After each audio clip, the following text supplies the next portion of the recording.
It's time, Fort Wayne. Your sports, your station. It's the Sports Rush with Brett Rump.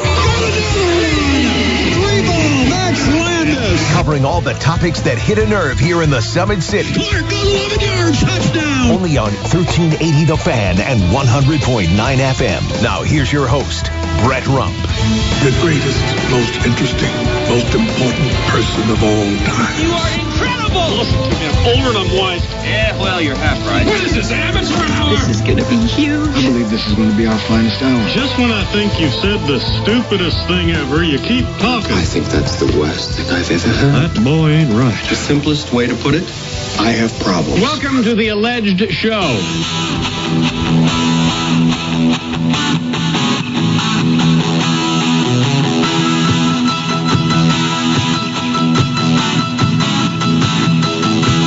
Taking you home on a Monday, it is the Sports Rush, your daily local sports fix, 4 to 6. I am Brett Rump along with Adam Lundy. We are connected not only on the Parkview Sports Medicine text line at 260-447-8500, but also you can find us on Facebook at facebook.com/1380thefan. We are streaming the show. You want to watch us video style, you can do it today by going to facebook.com/1380thefan.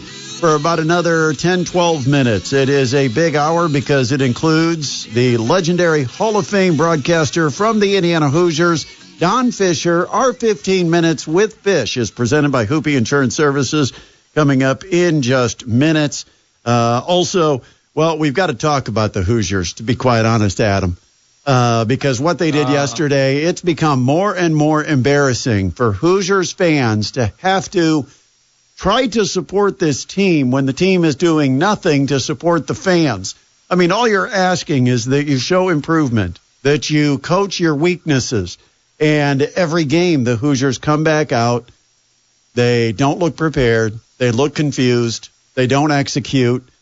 Key times in the game yesterday, you get a 5-point lead. You have a 4-point lead with like less than a minute left.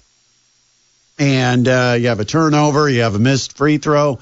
Then you execute that final play that looks like total garbage. I mean, two players go run to the same corner, and one of them gets the ball, and the second guy is basically trapping his own man in the corner. And then both of them looked like they didn't know what they were supposed to do once the ball was inbounded.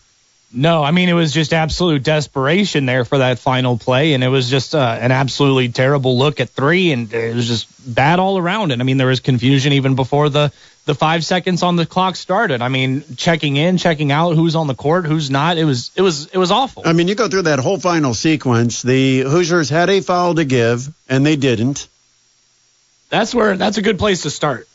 Then they have a guy trapped in the lane, but, they allow him basically to reclaim the ball and pass out of trouble. And then the Hoosiers were in a scramble, but then they kind of ducked under a screen expecting, I think, someone to hedge. But you don't know what was the call on the defense in that situation. But the Hoosiers gave a 3-point look with a 2-point lead, and boom. Rodney Rice. Yep, Rodney Rice connects. And then the Hoosiers get their opportunity on that inbound. They don't execute a good inbound play. They get a corner three that is contested, and it comes off the iron. No good. Hoosiers lose. Crowd boos. And Mike Woodson, totally lost, drifts off to the locker room. Yeah, I think calling it off the iron might be giving it a little bit too much credit. That thing almost missed completely off front. It looked like one of my shots. Yeah, it did. I won't deny that. But no, Luke Goody had to collect his coach. Yeah.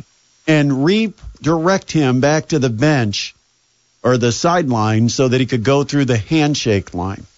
What is going on at Indiana? I don't know. I mean, is Woodson just that checked out already that all he's just composure is lost? Yeah. I mean, we got a good text or a good message from our buddy Ryan on our Facebook stream.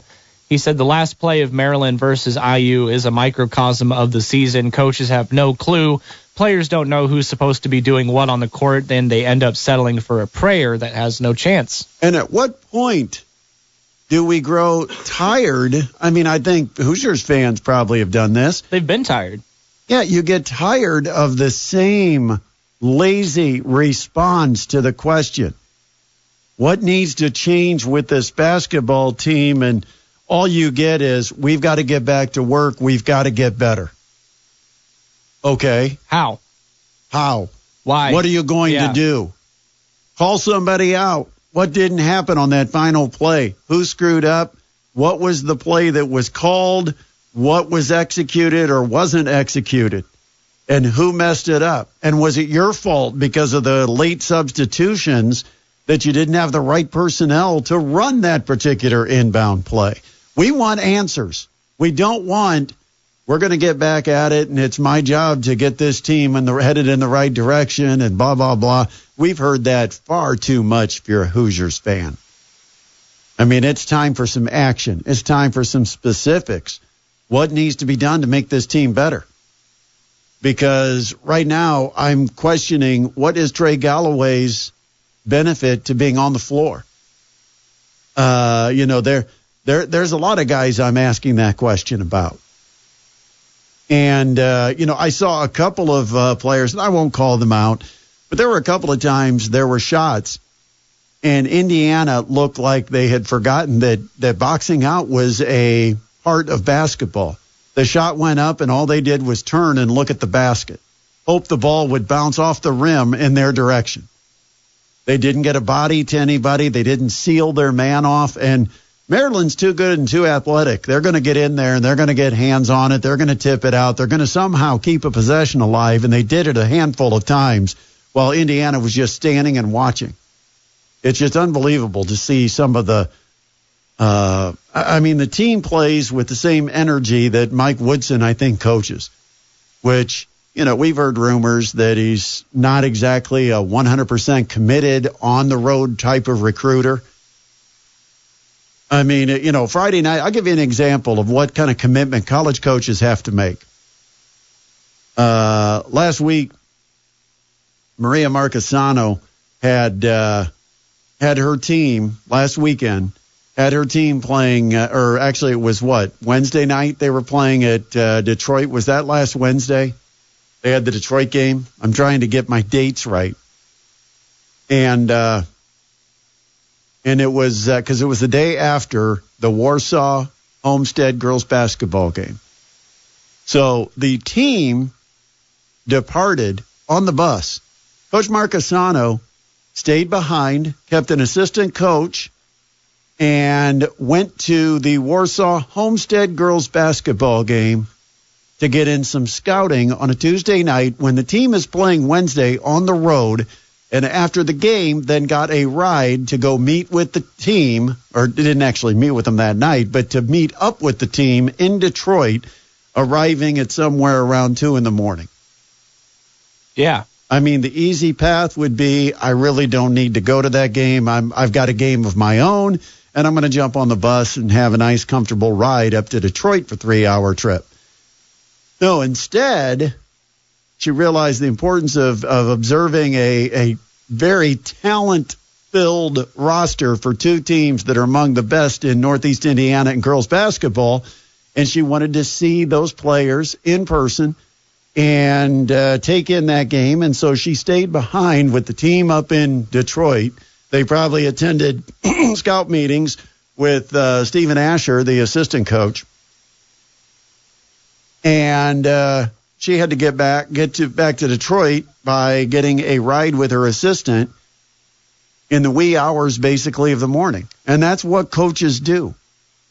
Yeah. They fly to, for instance, a Matt Painter. He might fly into Iowa City, but then have to rent a car and zip out to a high school game real quick, just shortly after landing, that's somewhere in Iowa, and then get back and be ready to coach his team for a 12 o'clock game. How many times have we seen either Tom Izzo or Matt Painter at a high school game on a Saturday night when their team played at like noon or 1 o'clock earlier that afternoon?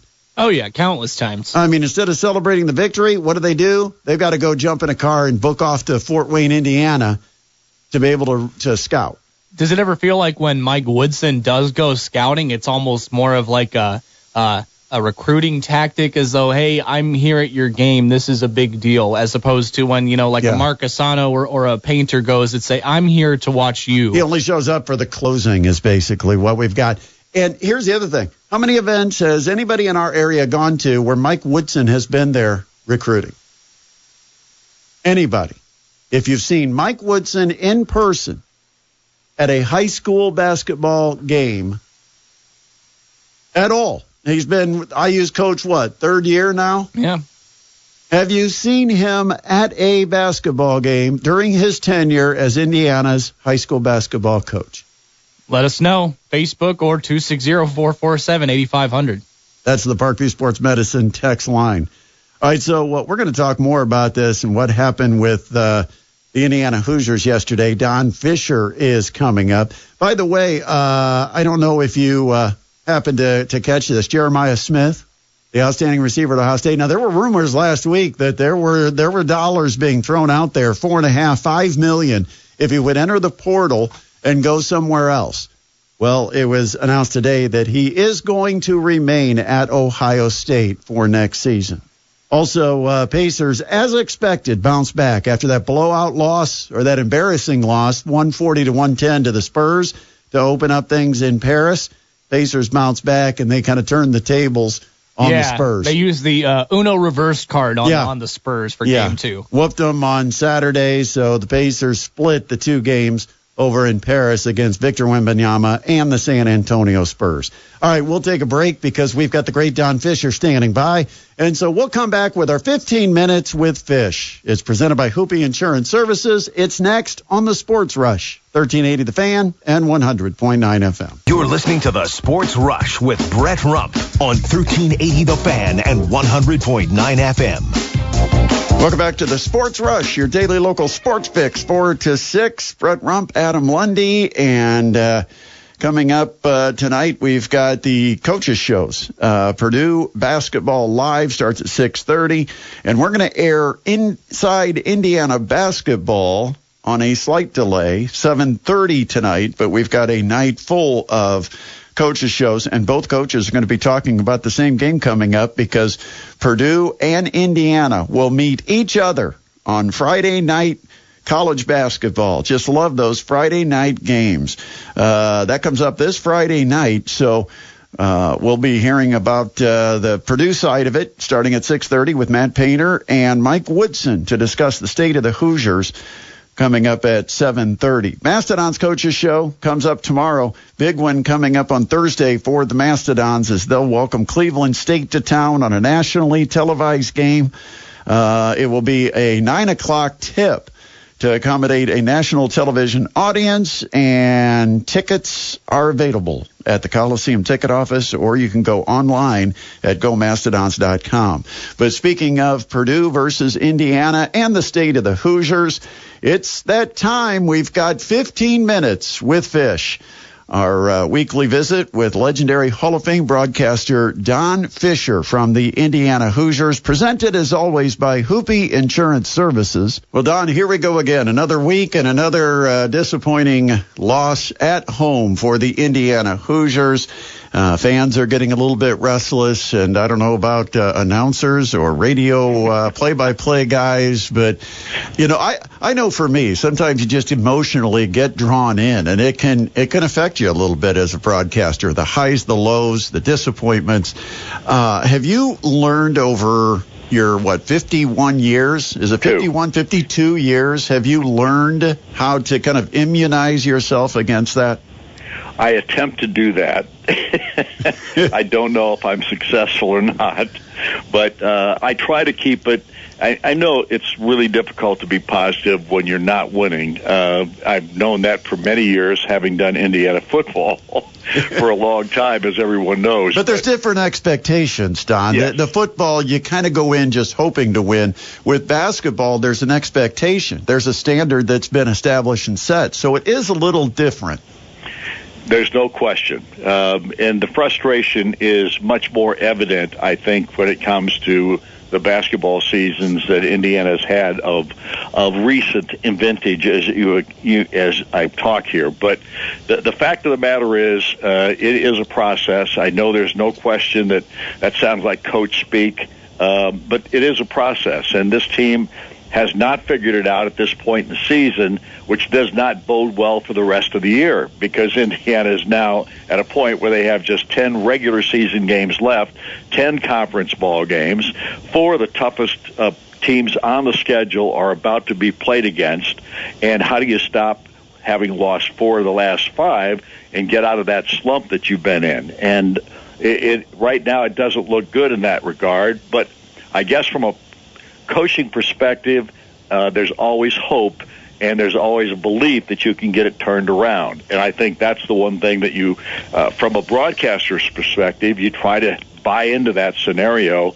And right now, that's what I'm trying to buy into, because at this juncture, it's not a good look. It's a little difficult, though, because we've been hearing that same song and dance for almost a month now, that we've got to figure it out. We've got to get back to work. We've got to, get this team on the right track. And I think, fans, they're just not buying it anymore. And you can buy it as a radio broadcaster to keep your sanity, but the fans are actually losing theirs because they're not buying it, and they're getting very frustrated.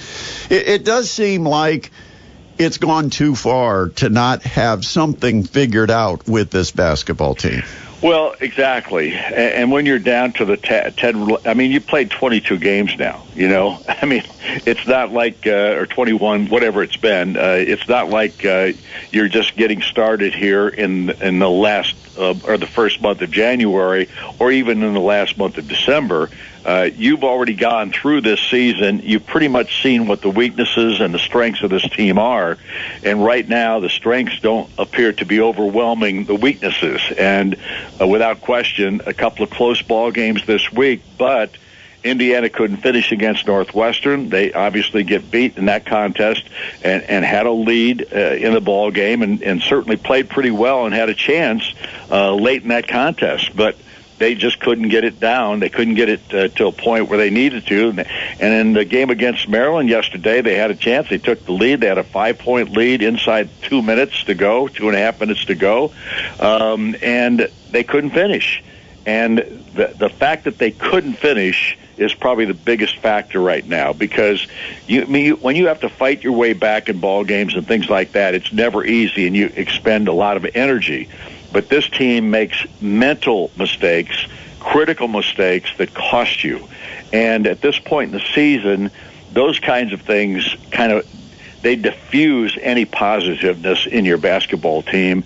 And I think it's really tough for coaches then to get guys back on the right mental frame of mind. Well, there's a couple of specific points from yesterday's game against Maryland, a 79-78 Maryland win when they hit a three-pointer with seconds remaining. One is, after the game, kind of an odd sequence as Mike Woodson goes to walk off the floor. Did he have a flashback to his NBA days? What, or was he upset? What did you catch that at all? No. I know you're occupied with other things. Did you catch the fact that Luke Goody had to stop him and bring him back to the handshake line? I did not catch that. That's interesting. I did not catch that, nor have I heard anybody else say anything about it at this point. So, of course, I'm not sitting there lounging around with fans. I'm on social media. Dang me. I see it on social media. It was a clip and it was pretty clear. The horn sounded. The Hoosiers failed, and Woodson just took a beeline right across the court, head down. And Luke Goody actually was the one who stopped him, grabbed him, and pointed and said, "We need to go back and shake hands." And he turned around and was brought back to the handshake line.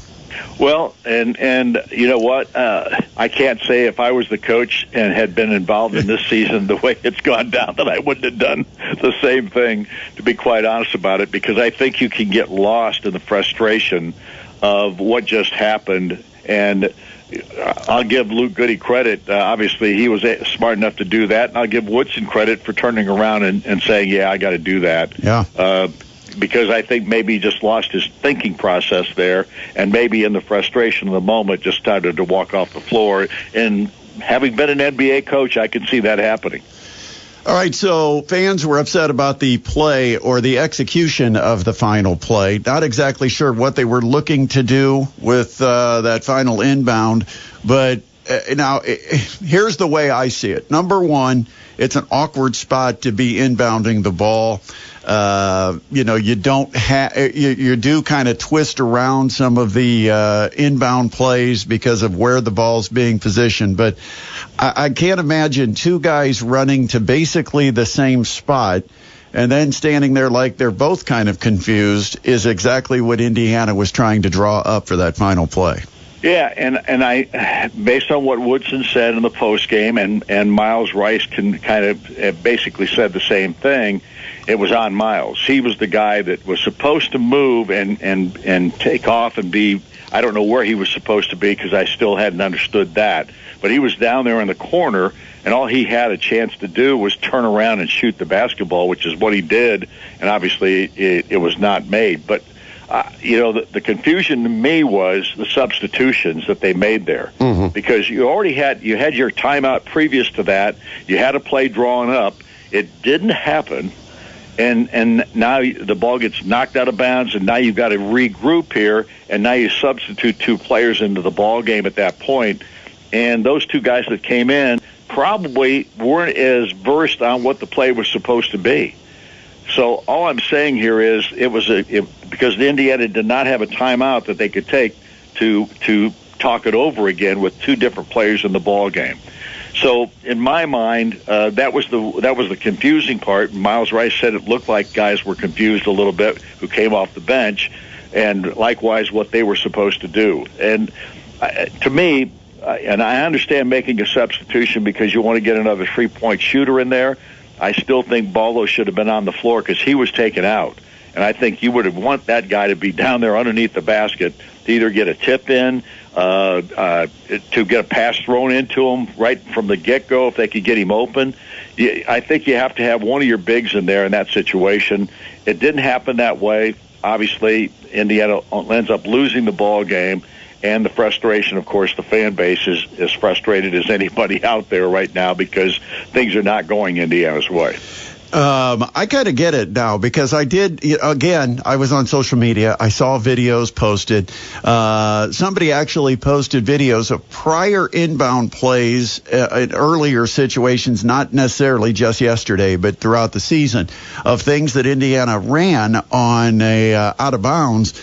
And one was for the Indiana player to cut to the corner, the other guy to come up and set a screen. This is all before the ball's inbounded. He loops around and then cuts down the lane to the basket, and he has been open at times on that. And I'm wondering if that's what was eventually supposed to happen that didn't. Indiana had to take kind of a forced challenge three in the corner, and they fall. And, it just so happens up next, it's the Purdue Boilermakers coming up at Mackey Arena. Things aren't going to get any easier for the Hoosiers.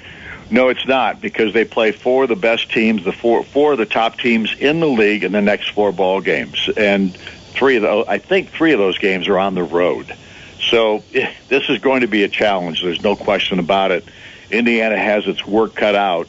And to turn things around, they're going to have definitely a mental preparation done by the coaches to get them ready to play. Because right now I think not only is our fan base frustrated and everybody's upset about the way things are going, this team is upset. And there's no question. I think these ball players at this juncture have to have somebody sit there and go, you guys are better than this. You've got to figure out a way here. And they're going to have to really have some sit-downs and maybe talk to one another and maybe get this to get your mind right to play the rest of these ball games this season. There's 10 left, so there's still a chance to get things turned around here. But at this point, right now, there's a lot of frustration that's kind of overcoming a lot of what you need to do. And, of course, the Hoosiers get Renew back, and 5 for 14. That's two straight poor shooting performances for Renew. I guess, is that what you expect when a guy's been out for a while, that he's going to slowly get his groove back, so to speak? Well, let's hope. He got better from the first game to the second game. Northwestern, he didn't play well at all, and he didn't play hardly any minutes in that ball game because he just didn't look sharp. He came back in this ball game, and at least he started and knocked down a few shots. Looked a little bit better, especially toward the end of the contest. Maybe the biggest mistake, however, in this game yesterday was the fact they had a foul to give and didn't give it, and that allowed Rodney Rice to come up with a three-point shot that gave them the lead. And that was probably the biggest mistake made in this ball game. That if they wouldn't have had that situation, it might have been a total different outcome. Did he travel on that play? I can't answer that question. I didn't see a replay of it or anything, and I did not see the travel at that point. But he probably did. But they don't call traveling in the college game any more than they do in the NBA these days. Well, the tough thing, yeah, it's interesting you bring that up because that's the one thing I noticed. It used to be just automatic that when a guy gave a shot fake and drive on a catch on the arc, then almost every time they did the shot fake and drive, there'd be a whistle and they'd say that he moved both feet. And it's very hard to tell if you established a pivot foot in that type of situation. And I've noticed that whistle's been put away this year. We've not seen that. The other one, I thought they still had the flop rule, but guys are flopping everywhere. And if you don't call the foul, isn't it a flop? Exactly. I mean, we saw in that game yesterday, and it's like, how do you have this big collision and the guy go flying back and there's no whistle, but yet it's not a flop. I don't know what the officials are telling us when they don't call that it was a flop. Anyway, well, it's a big one coming up Friday. We got a coach's show tonight. Yeah, we have a coach's show tonight, 7:05 with Mike Woodson at Hoosier Hanks. There you go. And then on Friday, of course, coverage of the Hoosiers and Boilermakers, the rivalry game. Always appreciate it. Thanks, Don. Thank you, Brett. Appreciate you. Yep, that is Don Fischer joining us here on the Sports Rush. Of course, our 15 Minutes with Fisch, always presented by Hoopy Insurance Services. If you need any kind of quote on insurance, doesn't matter if it's your home, auto, life, your business, the people to call are the people that deal with multiple companies, so they can always shop, rate, and get you the policy that fits your specific needs. And that is Hoopy, H-U-P-E, Insurance Services. We've got to take a time out. We're going to come back Monday edition of the Sports Rush on 1380 The Fan and 100.9 FM. Welcome back to the Sports Rush, your daily local sports fix, 4 to 6. Brett Rump with Adam Lundy, and it was kind of interesting talking to Don Fischer because it was very clear that Don Fischer did not realize Mike Woodson was just drifting his way off the court. I heard Jim Coyle earlier, and I got to be honest, it doesn't matter what your party affiliation is. It's a perfect example of some of the scenes we've seen that have gone viral with Joe Biden kind of drifting off in the wrong direction when he's gone to some big events or whatever. And all of a sudden the event's over and he's wandering off toward the wrong way and somebody has to grab him and turn him around. That's exactly what happened. He's drifting across the court, just minding his own business, and Luke Goody had to cut him off at the pass, turn him around, redirect him back to the sideline to get in the handshake line, and it was kind of like, oh, okay, I'll come back here and we'll shake hands. And I don't really know what the point was. Did he forget? Did he get back, get trapped back into his NBA days where you don't necessarily go shake hands after the game? I don't know what it was, but odd behavior from Mike Woodson. Did you happen to catch it yesterday? No, I actually didn't. I caught most of the game, but I did not see that kind of strange. I saw the strange ending to the game, but I did not see the strange ending to the handshake line. Yeah, the entire last couple of minutes, I guess that drifting off the bench, heading toward the locker room and not shaking hands might give you an indication as to where his brain was for the last couple of minutes, because there are just a lot of mistakes that the Hoosiers made. Didn't foul when they had a foul to give. They made some late substitutions, but Ballo was not among those that was on the floor. And then you're running out of bounds play where two guys cut to the same spot. Neither one of them knows who's supposed to do what at that point. And I'm like, how can you be this far into the season when you start practices in June? And you get to this point in the season, how many months is that? 6, 7, 8, almost 8 months later? And you haven't figured out how to run an out-of-bounds play with varying personnel? I mean, I'm not going to buy, he had an odd lineup out there. Sure, he might have, but I think every player on the team should at least know this is what the four people on the court are going to do. And if I'm positioned in this starting point, this is going to be my role on this out-of-bounds play. And Indiana completely screwed it up, ended up with nothing but a prayer from the corner by Miles Rice. And, of course, they end up falling to the Maryland Terrapins, a game they really needed to have. And now the question is, how do you bounce back when you've got Purdue at Mackey Arena as the next team up on your schedule? Yeah, we know how hard of a place Mackey Arena is, especially when you're going to get a whole crowd of fired-up Purdue fans who want to see another loss for the Hoosiers. Well, that's the thing. In that building, you will have 14,000 plus that will be all into it for Purdue because they see it as a rivalry game. You're going to have a Purdue roster with many Indiana players. They will perceive it as a true rivalry game. For Indiana, it's a road game. Most of their players doesn't probably mean all that much. They haven't really dug in and been a part of that rivalry. And I don't know if it means as much. It used to mean a ton when both teams had a lot of Indiana players, but now you've got Purdue with a lot of Indiana players. And not as many for Indiana. Yeah, they still have a couple. I mean, you've got Anthony Leal, Trey Galloway, Luke Goody. But it just seems like Indiana's going to have their hands full, and I don't know if the rivalry game alone is going to be enough to get this turned around because they've got to find a way. And if Purdue looks like Purdue did this past Friday, Indiana's in a heap of trouble. Yeah, absolutely. And we've talked about how even if it is a rivalry game, even if it is a big game, a lot of times the name on the front of the jersey for these Indiana Hoosiers players doesn't matter to them or seem to matter to them. It's kind of hard to get these guys fired up.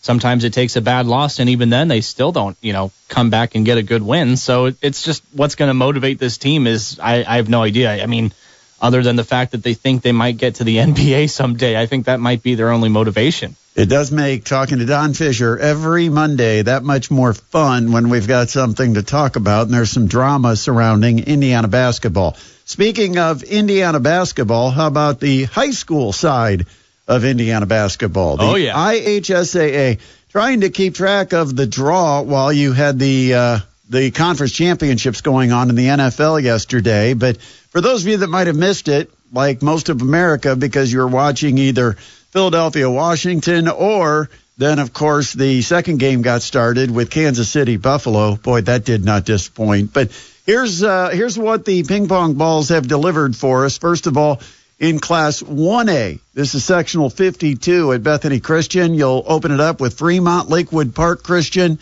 And then you've got the winner of that going on to play Bethany Christian. Also, you'll have Hamilton versus Canterbury, Lakeland Christian against Blackhawk Christian, and the semifinals then on Friday night with the Hamilton Canterbury, Lakeland Christian, Blackhawk Christian winners due to hook up in the one semifinal. The other semifinal, Bethany Christian taking on the winner of Fremont Lakewood Park Christian. All right, so then we go to, let's see, it would be Sectional 35. That's a Class 2A sectional. And this one will take place at Central Noble, where you've got Westview and Prairie Heights to open it up on Tuesday. The second game Tuesday, Central Noble, Lakeland. Cherubusco gets a bye, so they advance right into a semifinal to take on the winner of Westview, Prairie Heights. Also, Eastside, they earned the bye, 22-1 on the season. They'll play the second semifinal against the winner of Central Noble and Lakeland. Also in a 2A sectional in Bluffton, you've got Tuesday night action with Woodland starting it off against Whitco. That's 12-7 versus 14-4. Then Adams Central and Lures play the second game on Tuesday. Friday, South Adams is going to play the winner of that Woodland-Whitco game, while Bluffton at 20-2. They get the bye into the second semifinal Friday night, and they'll play the winner of Adams Central, Lures, with the championship game then on Saturday. In Class 3A, let's start with Fairfield, where you have West Noble, Tip Valley. That will be a Tuesday game, followed by perhaps the only place where a ping pong ball let us down, although there's four really good teams in this sectional. But you've got Columbia City Northwood having to play a Tuesday night game, the second game of the night at Fairfield. And Northwood 16-5, Columbia City 17-4. And then on Friday, Fairfield 15-5, and Wawasee 13-7 got the byes. And then the championship will be on Saturday. Concordia has an opener on Tuesday with Dwenger and Angola. Then on Wednesday, 2 games. East Noble, Concordia starts it off, and then DeKalb Garrett the second game. Leo will play the winner of Dwenger and Angola, and then the other winners will play in the second semifinal. And then at Norwell, you've got a perfect draw because Belmont and Norwell, opposite sides of the bracket, with the tournament opening up on Tuesday at Norwell. This is in 3A. New Haven Heritage, followed by Norwell Marion. And then Belmont gets a bye. They should have, 18-2 record. They'll play the winner of New Haven Heritage, while the winner of Norwell Marion will take on Mississinawa on the other semifinal. And that leaves the potential for Belmont and Norwell to meet for a championship in Class 3A at Norwell. Also, let's see, we've got 4A. And, in 4A, we've got... let's take a look at Northrop. Northrop takes on Northside, and Snyder takes on Carroll. That is just a Friday-Saturday tournament. Same situation at Homestead. What happened to our 4A teams? You've got no weekday action in 4A. You've got Southside Huntington North and Wayne Homestead as the 2 games at Homestead. Championships for all area girls sectionals will be on Saturday. But best of luck to all our girls' teams as they look to lengthen their season. Of course, that starts not this week, but next week we'll have the start of girls' sectional play. Still a big game to decide the SAC with Northrop Homestead coming up on Friday. That'll be fun to follow. But best of luck to all the girls' teams. We'll take a timeout. We'll come back. We'll wrap it up on the other side. It is the Sports Rush on 1380 The Fan and 100.9 FM. We're back final time on the Sports Rush, your daily local sports fix, 4 to 6. I am Brett Rupp along with Adam Lundy. You know, honestly, I am so anxious to get to Thursday night. I just can't contain myself. The Support the Fortnight with the Mastodons and Cleveland State. First of 2 meetings scheduled between these 2 really outstanding mid-major basketball programs. But we'll have to see what happens Thursday. We need all of the support we can get to root for the Mastodons and show your support of the hometown team. And so, you never know. I might get in the mood to give away some more tickets. Who knows? You have to tune in tomorrow from 4 to 6. Check it out. But tomorrow night, we've got the Mastodons Coaches Show. Coming up tonight, Purdue with Matt Painter, and his Coaches Show starts at 6:30. And then inside IU Basketball with Don Fischer and Mike Woodson, unless he wanders off and they have to go find him. That will be at 7:30 tonight right here at 1380 The Fan and 100.9 FM. Big thanks to Don Fischer for jumping on as he does each and every Monday for our 15 Minutes with Fish. Have a great Monday night. We'll come back to it again tomorrow, 4 to 6, with the Sports Rush on 1380 The Fan and 100.9 FM.